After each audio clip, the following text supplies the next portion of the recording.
On the review show tonight, meet the family in many forms. Funny, fractured and functional.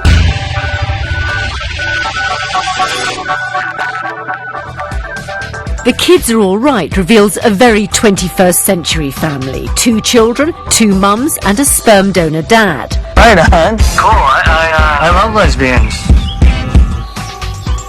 Fit is a teen drama billed as a kind of gay Glee. Does either film get to grips with the modern gay world? That is the question. Family tensions are also explored in Paul Auster's new book, Sunset Park.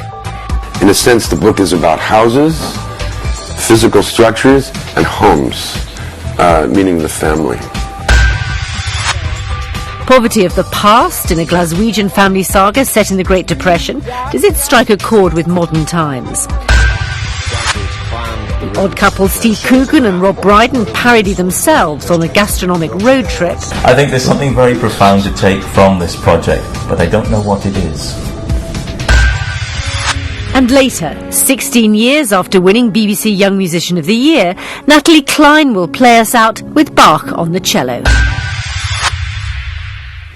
I'm joined tonight by the actor Dan Stevens, currently starring in Downton Abbey, by the poet and playwright Liz Lochhead, comedian and writer Rhona Cameron, and the playwright Mark Ravenhill.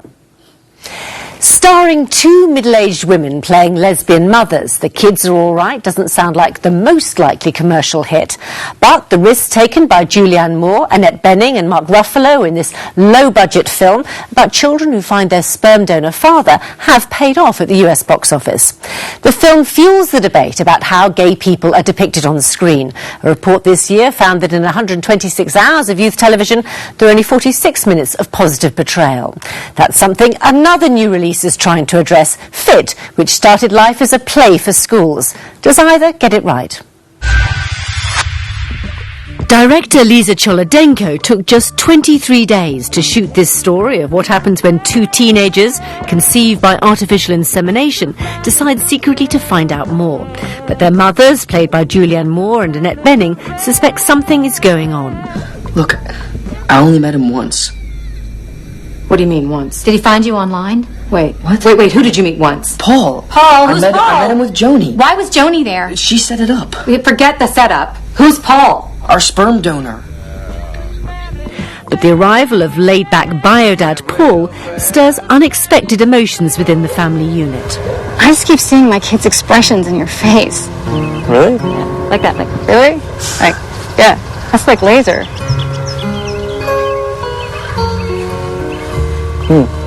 Well.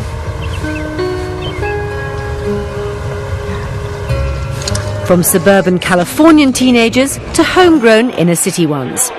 Described by its makers as skins crossed with glee, Fit follows a group of adolescents struggling with approaching adulthood and emerging sexual identities. Oh, gay. Gay. Gay. Gay. Gay. Gay!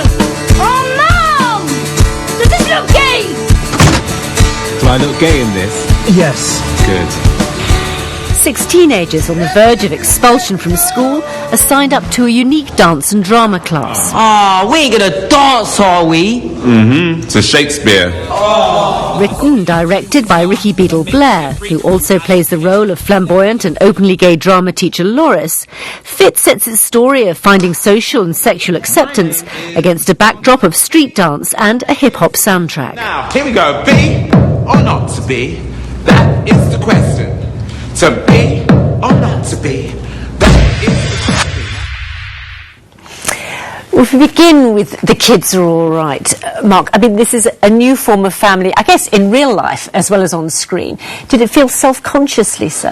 No, I thought what was great and enjoyable about this film was how relaxed everybody seemed with the situation, that actually these are 2 straight actresses playing lesbian characters, and there's a little kind of in-joke where they say we don't like to watch lesbians doing porn because we never believe that straight women can pass as lesbians in porn, but these 2 straight women I thought passed very well as lesbians.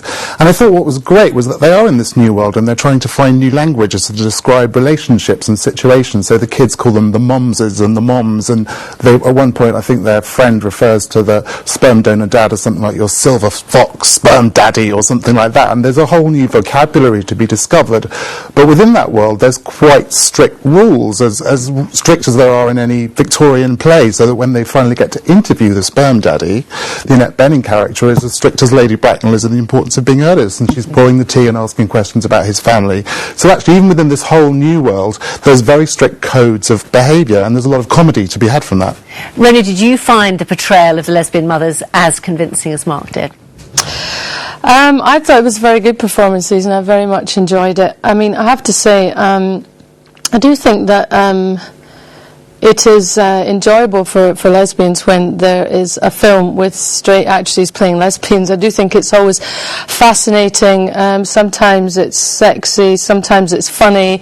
It's certainly interesting.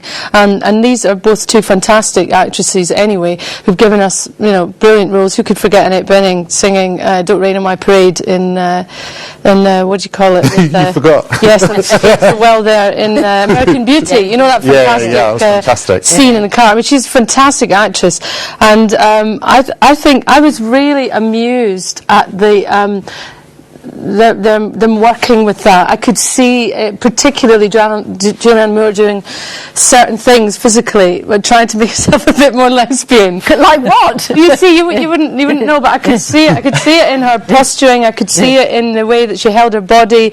I could see it in how she stood it. But sometimes she was playing it a bit comedy, a bit more than Annette Bening, and the outfits were making me laugh a bit as well for obvious reasons. But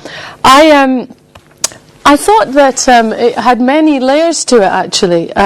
Quite serious points, it was quite beautiful. I thought there was many things. As a person who's adopted, I was also very interested in the meeting the dad, the sperm donor's storyline in terms of their closeness. So there was huge layers to it. But I thought, as two straight actresses playing lesbians, I think they did a pretty good job. I mean, it's hard to not generalise when you're trying to say there were those lesbians. I mean, they weren't representing lesbians, but they were them. Yeah. They were their own character. They were them. Yeah. Nobody should have to represent anybody else. I get mad about that when you write something. People, would so-and-so do that? No, this but person so often does, people just get their clothes and start some things wrong. Do you know what I mean? But those people are like Mark's that. Right. But they observe the mannerisms, they observe the clothes. You see, I think there's been very... She was great. I know, but when you think about it, there's been very few films about lesbians, and a lot of the really big films, it's not, it's in the 60s, The Killing of Sister George, very very funny, but also very, I don't want to say negative, because it also explores some of the complexities of lesbian relationships, but in a very clunky and quite grotesque way. I thought that this was a more modern, more open take I thought on that. What was really refreshing and smart about this film was that it almost leaps far into the future, and it's a hyper-progressive family in an idealised Californian state where the state of single-sex marriage is still not quite fixed, although it's coming up for discussion again in December. But that it's not an issue film, it's not a message film, not at all. And it's really smart for Hollywood to be making a film. Although ultimately it's a film about family, and saying that family is the ultimate safe haven, the ultimate place where people can grow and develop, and people who aren't in a family are seen as being a bit lost. So there isn't a kind of balancing argument in that way, saying some people find fulfillment outside of a family structure. It's making that kind of liberal argument of families can be all sorts of things and we can all make families. But there isn't a kind of counterbalancing argument to say somebody might be completely happy to say, I don't need to build a family. But it doesn't preach, does it? One of the newspaper reviews was saying is what they could have done was they could have made the sperm donor dad a redneck who reacts against it, and then there's slowly one round. But it's much more subtle. The drama comes from the internal battles that these people are, and the quest for identity and the sexuality of every single character in this film being constantly in flux. Yes. Everybody being influenced by someone else coming into their life. And one of the most beautiful moments of the film is this extraordinary monologue that Julianne Moore has towards the end of the film about marriage, and it's nothing to do with being a lesbian, it's just purely to do with being a human being it transcended that. I think that the way they explored relationship, long-term relationship, and the trials of that, I think transcended the sexuality aspect. And I thought it was particularly interesting that they showed Julianne Moore having a very fulfilling and very lustful sexual experience with Mark Ruffalo. No, don't give it away. But still being really clear at the end We're not allowed of to it that say she that. is gay. I was You gonna can say- have a Yeah. fulfilling sexual But relationship. also, another interesting thing about the film I thought was, was the casting of two middle-aged women, and the director said she was very clear that these were women who must not have had plastic surgery, because that, and so we see them, I was going to say warts and all, there are no warts, but wrinkles and all. Can I just get back to the point that Mark you made earlier about the family, about getting, that was trying to say that it left no scope for validation of people perhaps not in family. It strived to stress too much that family was the place where we should all be to have ultimate happiness. I think that was more to do with age.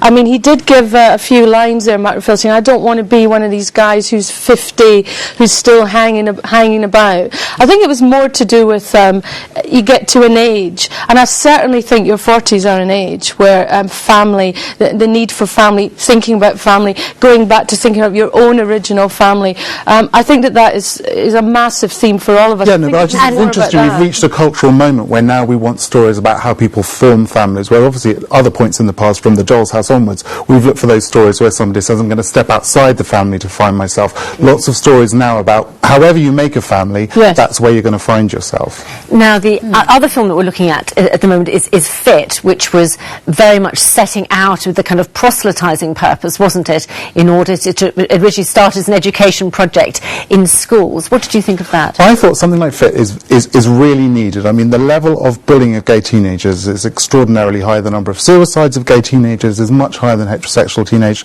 The number of homophobic attacks on gay men and women of all ages is on the rise. So something is needed to talk to young people. Is it any good? And I thought as an educational tool shown by a teacher to a group of kids to provoke discussion, this would be great. I'm a little bit surprised that it's now being given a cinema release. I mean, I'm learning German at the moment, so I watch these Berlitz kind of conversation videos. And I wouldn't put that on the cinema. It's incredibly useful to me. It's helping me very slowly learn German. But I was a little bit surprised to see this being given a cinema release. Did it get beyond being an educational tool? I mean, the purpose of art is not to instruct. The purpose of art is to delight. I believe that to the bottom of my soul. And, this sort of says, hey, gay people are human too, It's... I disagree with Mark in terms of its validity as an educational tool, actually. I think I agree what the film is setting out to do is incredibly important. I think Stonewall is an incredibly valuable charity and they've done incredible work over the last 20 years. But I think as a DVD that's going into schools, this actually doesn't get to the root of the problem. The source of a lot of these issues come from authority figures. They come from teachers, from parents, from sports coaches. There's this vile caricature of a sports coach in this film. But actually, this DVD is still allowing a teacher to walk up to the front of the classroom, press play on the DVD player, walk out, and it doesn't actually address any of the issues. It throws together every single confused question that a gay teenager would have, every single question, and throws it on the screen, and the film is as confused and as confusing as it begins, and I don't think it achieves its aim. Rhona, how do you think you'd have reacted to this as a gay teenager? Well, we would have got hammered at my school for dancing. Full stop. There was no dancing and no singing, otherwise you got your head kicked in. Thank God. So I don't think we'd be going doon, doon, doon, doon, doon, But I mean, I do think that I can't comprehend that. I cannot comprehend. When I was at school. I do remember being taken up in front of a panel of teachers and them telling me how unacceptable my gay, not that we used the word gay, my behaviour was, and I couldn't tell girls that I was attracted to them because it was disturbing. So, it's very different. I think one of the things that's problematic about school stuff is that it's very hard to depict sexually active young people in a school's drama. So actually one of the core things about being gay is that it's about sexuality and sex and the body, and there's very little sex, sexuality, the body in this piece. And they weren't able to depict that on screen. Fair enough. Well, The Kids Are All Right is released today, and Fit gets a limited release from next Friday. Family tensions are also at the heart of Paul Auster's new novel, Sunset Park. Miles Heller has cut himself off from his parents, haunted by a terrible accident. He lives by what's called trashing out, that's clearing homes which have been repossessed. The author himself told us more. Sunset Park is a book about today. It's a book that is set in contemporary America. I think the book is also very much about the economic crisis that hit in 2008, particularly as it affected the housing of so many millions of Americans. And in a sense, the book is about houses, physical structures, and homes, meaning the family. fact, this is the first book I've written in which I have multiple points of view. So we are hopping around from one character to another. But the central characters in the book are Miles and his father. He is 28 years old, and to the best of his knowledge, he has no ambitions. No burning ambitions in any case. No clear idea of what building a plausible future might entail for him. And then I guess the next would be the stepmother, Willa, and the mother, who's an actress. And so she figures in the book as well in a significant way because she has been living in L.A. for many, many years, but she's back in New York to do a play, Happy Days, the Samuel Beckett play. And so, for the first time in Miles's life, really, his mother and his biological mother and his father are in the same city at the same time. Baseball, the game, and some of its legendary players, is a recurring theme throughout the book. Baseball is a mystery to everybody except the Americans who grew up with it.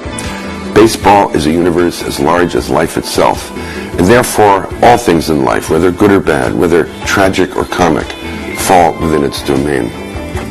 Sports are often the one territory that fathers and sons can share without any emotional stress. And we know Oedipal conflicts can be quite harrowing, but I think many men and their sons take this neutral ground, sports, and they're able to talk and build up some kind of friendship with each other. Dan, Paul Auster's view, as we heard there, is that this is a novel about the financial crisis, particularly about the housing crisis, the economic crisis. Do you think that he has an original take on this? I think he does by simply not really mentioning it. He sets it in this time, but actually making the protagonist 28 years old, which is actually the age I am, a child of the 80s, whose parents' generation are a baby boomer generation, whose grandparents were World War II.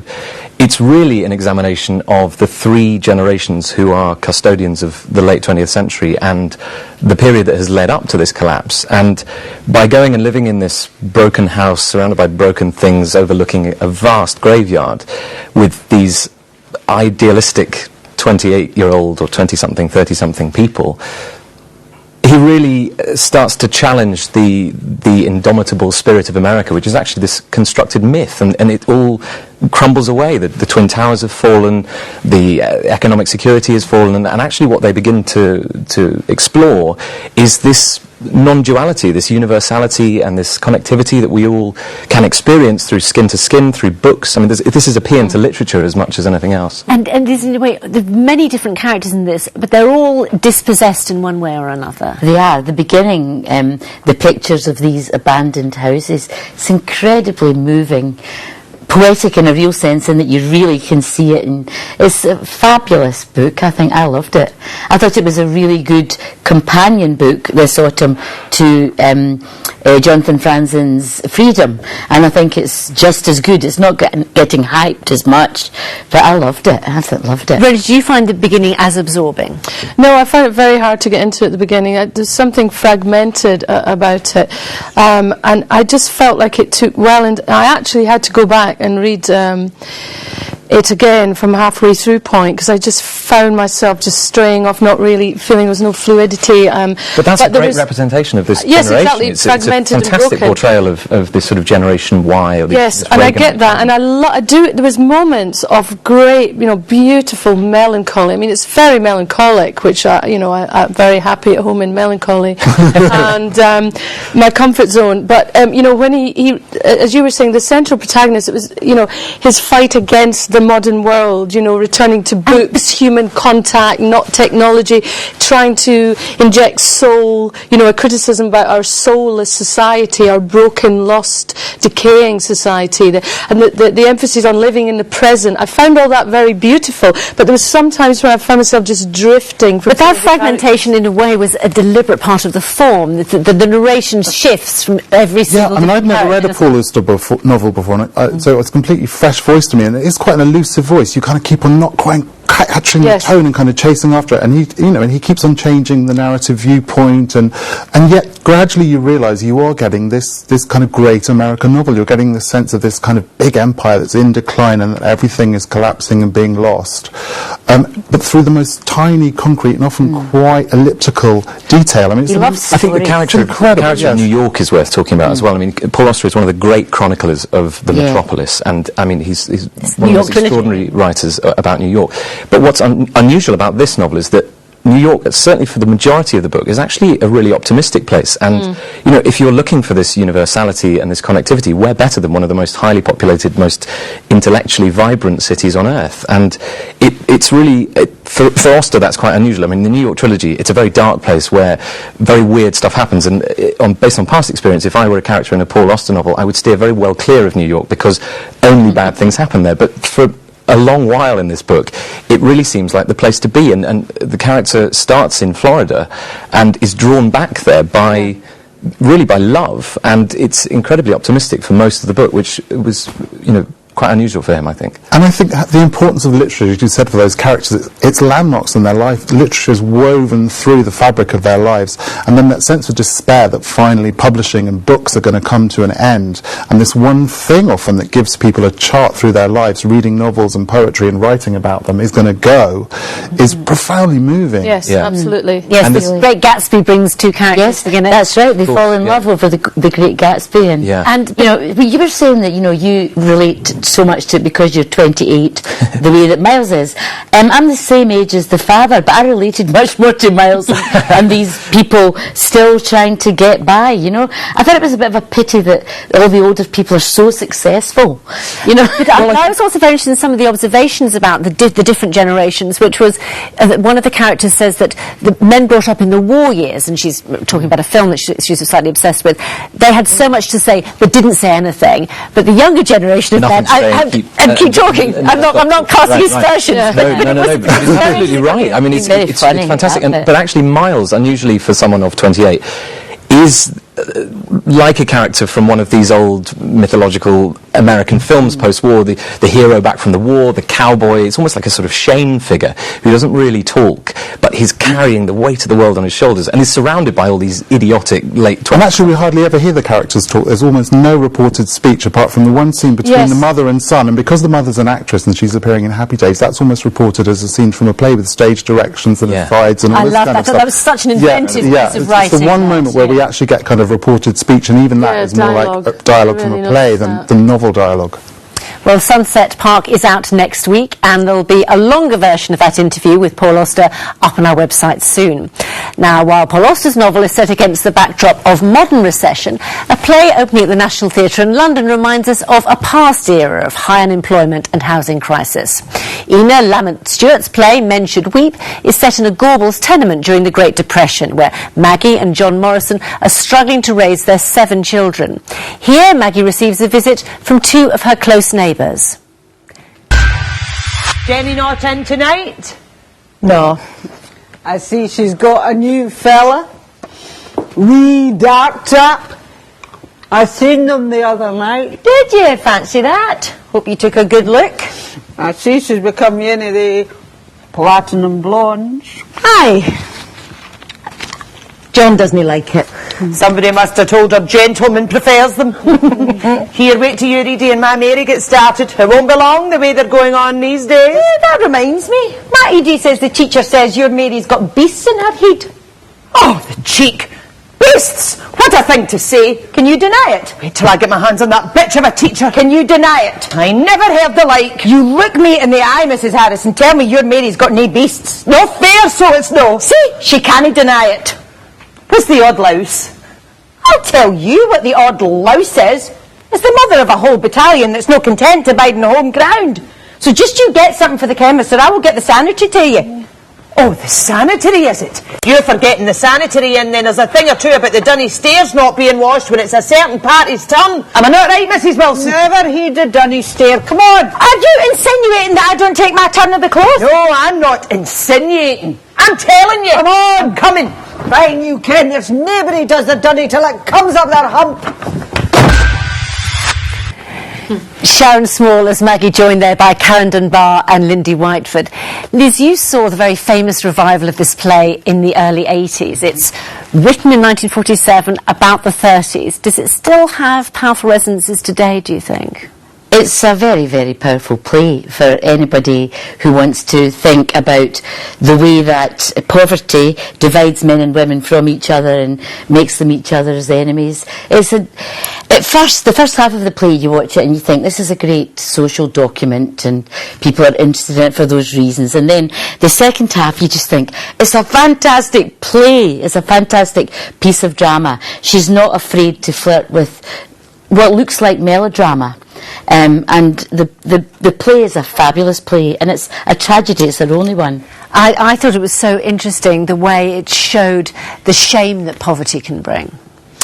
Yeah, absolutely. But still, the values and the dignity that many of those people portrayed there. One of the problems I had with it was, well, first of all, I loved the way it looked. I thought visually it was stunning. You know, I loved the idea of using the jazz. That was fantastic. The music in between scenes, the real sense of people living on top of each other and only seeing half of the upstairs. I thought that visually was very, very powerful. Yeah, just to explain to you, you see the whole tenement, like so you see the top and the bottom as well as side the up, floor that you're getting with half of the top, and there's just that sense of intense claustrophobia, and people just in and out all the time, and I loved that, and it for me it really obviously, yes, it told the story of poverty and the irony about the beginning of council homes, and then of course the council homes were sold off, and ironically communities were destroyed, and it's the worst thing that has ever happened.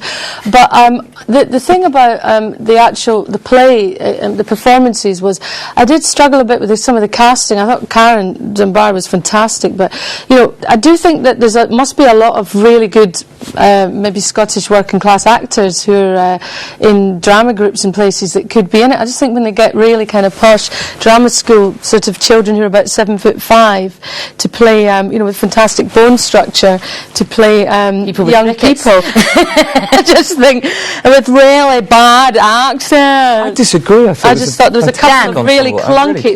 What about the boy with the football boots? What about him? What accent was that? Well, what accent was all of them? I mean, Ina Lamont Stewart wasn't from Glasgow. From everybody else. But she wasn't from Glasgow. Yeah. She was playing with the dialect. I mean, Ina Lamont Stewart was from Glasgow. Her father wasn't from that area, though, and she was enjoying the language and the felicity that comes from the wit and the banter. It should have been done with better, all across the board. It should have been done better. There were, I think it was 95% fantastic performances, and a couple of real clunkers. Yeah, but I thought what was incredible about this play was that there are so many female characters at the centre of it, and they so much drive the action. And I thought that made it very timely, because at a time of recession, of poverty, the people who are going to carry the can are the women. They're the ones who are making the society function. And it really was saying, listen, if you take stuff away, if you rely on this big society, what's going to happen? It's going to be women who are going to carry the can. Is philanthropy going to help out? Hardly at all. They pop off to the mission, which gives them the odd sticking plaster. Philanthropy isn't solving their problems. The housing that they're in is terrible. Wouldn't you that the big society are the neighbours coming in to help each other out, whether by necessity or not, but there is that kind of support there. The majority of the work, the labour, the support, emotional and physical support comes from the women, and I think that's what we're in danger of returning to, and what lots of statistics prove, that we're in danger of returning to a moment in time where we go back to that moment where women have to carry the can. There's a lack of sentimentality there, though, I thought, which was, even though, as I was saying, the neighbours are coming to help, they're jealous of each other, they're competitive, there isn't a kind of sentimentality about it, and the violence. Was but it's not a miserable play either. It celebrates survival, it celebrates love in this midden... Yeah, but not in a kind of Pollyanna way. No. I mean, the sisters are at each other's throats. There's a great moment where they come together, and there's a wonderful moment of great romance with the red hat that her husband gives her. It's absolutely beautiful theatrical moment. But it was also, I thought, quite. I thought it kind of got underneath and exposed the sort of origins, in a way, of the hard Presbyterian Scottish. In the husband. No, in a lot of the characters, because it was hard for people. people had, lives, had to bring up families, just put bread on the table. That was a day. But for sensuality, sexuality. Look, I mean, these are the things at the end, though, exactly about the price. I mean, she actually talks about her own sexual labour as labour, and she has that amazing. So she, at the time, must have blown people away, especially coming from a minister's wife. And what about talks about sex, and she's willing to let her daughter, live in sin to save the boy. But wasn't a celebration of the language there? But what about the dialect, which some people have picked up, and how did you feel? Yeah, I mean, as a London person, southern person, I mean, I like watching plays where I don't understand every word that people say. There's lots of American films where there's all sorts of slang but stuff. that's not what we're saying. I didn't understand what some of them said as well. But I was, because there's lots of Glasgow dialect there, and I like watching plays where there's all sorts of words that I don't know what that means, but that gives texture to the world. Dan, did you find it an obstacle at all? I didn't find the language an obstacle. I thought this was a really, really lovingly and passionately directed production of this play. I think it's a really important revival. I think it's really important that the National Theatre is coming all the way up to Scotland and finding a long-forgotten play. And I think actually this was engaged really fully, and it was a really strong ensemble. Well, Men Should Weep is in rep at the National Theatre in London until the 9th of January. Now, the postmodern idea of introducing the author as a character has been used to great effect in fiction. Well, just think of Paul Auster. Now we can see a similar device in television comedy. Steve Coogan and Rob Brydon are playing heightened versions of themselves in the new series The Trip, directed by Michael Winterbottom, who's apparently inspired by their off-camera banter during the filming of A Cock and Bull Story. We asked the stars if there was an advantage in improvising alongside someone you know pretty well. That you know each other's weaknesses and exploit those for comic potential, but in doing that it makes you quite vulnerable. But as long as it's and sometimes it was kind of got a bit uncomfortable. There were a couple of times where it was properly unpleasant and a little bit upsetting, and we'd have to say, you crossed the line there. Well, but the funny thing is that within a minute it's forgotten because it's all part of it. It's like that omelettes and eggs, if you're going to do something which has got any kind of can't make an omelette without buying some eggs. That's without buying some eggs. That's right. Bizarre is when you make yourself vulnerable. By making yourself vulnerable, you make yourself stronger. Well, I mean, all you just need one film, Steve, and that will prepare you. I've done 10. You need the right film. Do you think I could have that on a sticker on the back of my car? Yeah. By making yourself vulnerable, you make yourself stronger. Yeah, brackets, ironically. When you taste a wine, right, all you're doing is checking it's not corked. All you do is this. I know, well, that...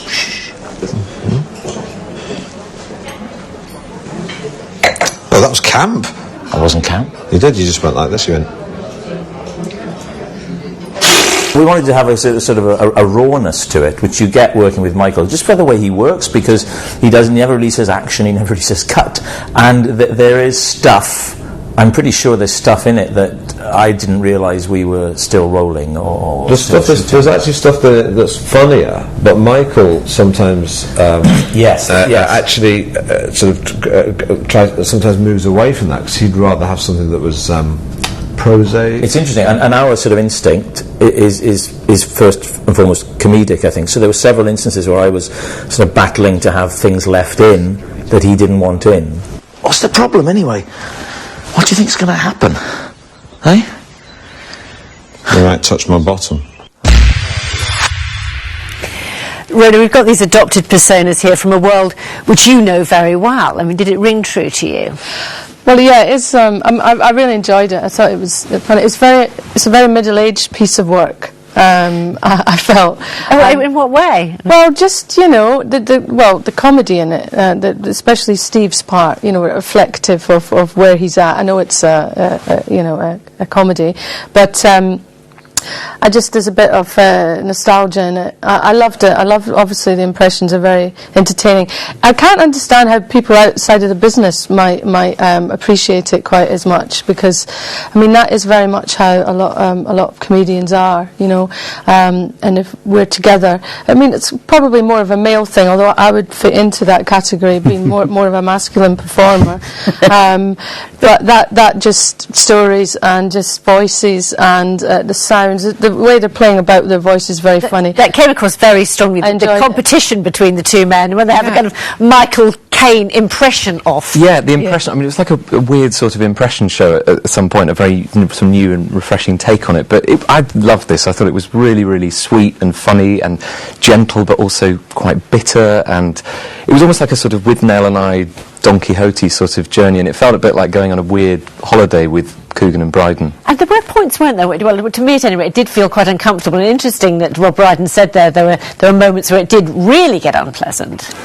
Yes, I mean, I'm going to poop your party a bit, I'm afraid. Got you, Mike.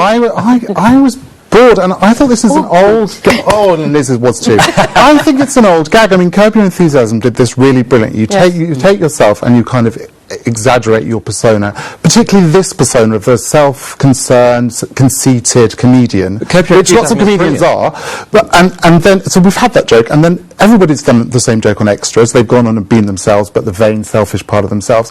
And I thought, great, we're going to go on this road journey. Maybe we're going to get Don Quixote and Sancho Panza. Maybe we're going to get Mr. Pickwick. And then I realised we're with Jeremy Clarkson and Richard Hammond, and I hate those guys. No, we're really not. Boring. We're really not with Jeremy Clarkson and Richard Hammond. Competing with each other. They were dull. No, it was about, essentially it's about being lost. It's this lost performer with his sort of, quirky Sancho Panza-like fool, and he's in the middle of nowhere, and they're clutching at these to be fair, road names. You know what, Dan, it wouldn't do if we were all the same. I mean, I couldn't stand it, and I love Steve Coogan, in the past, and I love Marion and Jeff. When you say in the past, what? Well, when they're playing characters, I don't want them. You liked Alan Partridge, and that's kind of what this show is about.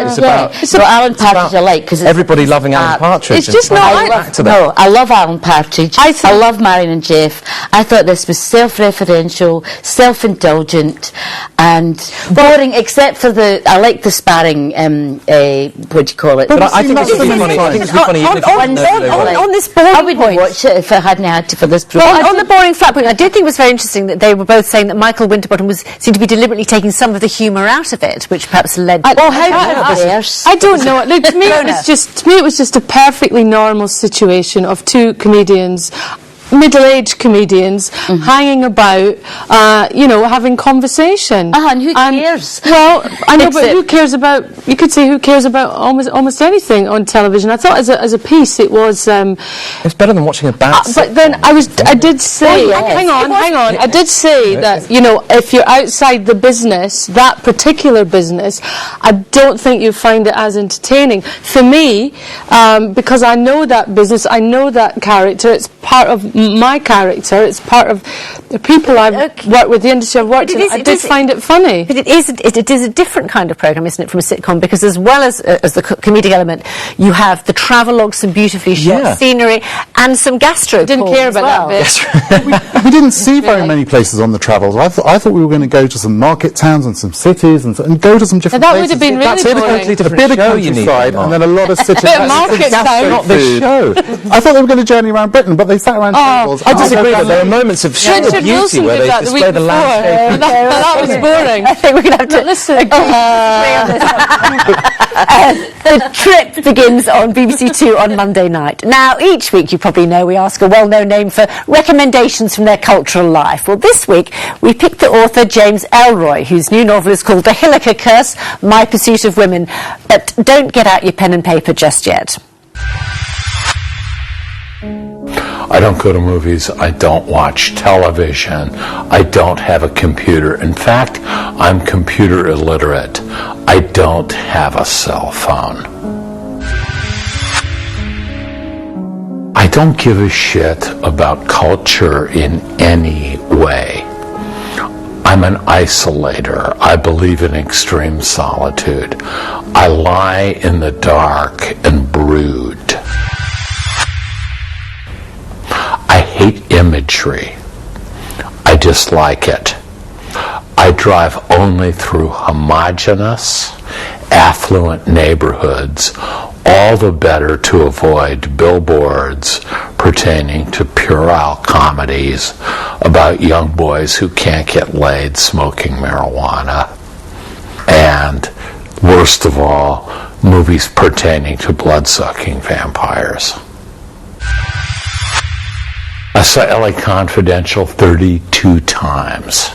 It's somewhat overrated. It's nowhere near as good as my novel, LA Confidential, published in the UK by Random House UK, king of British publishers. Beethoven, the greatest artist ever spawned by civilization. As inexplicable, as unfathomable as he was in 1820 today, the greatest artist ever given to earth by God. I see a parallel between myself and Beethoven. I'm a megalomaniac. If you want to identify with an artist, go right to the top.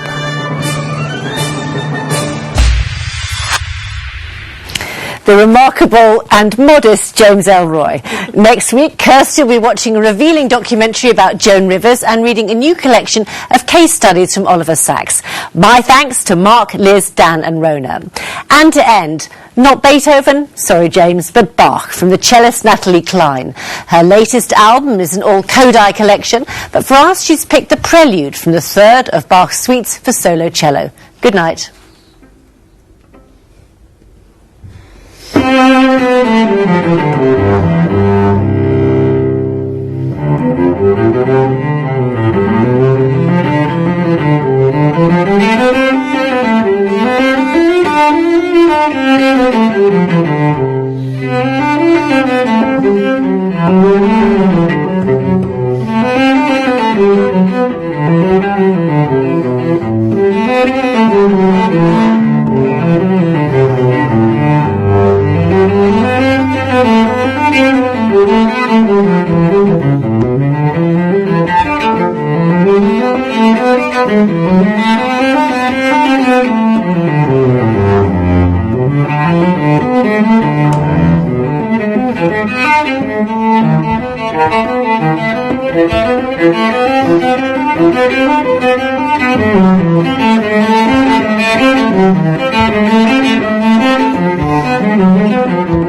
you.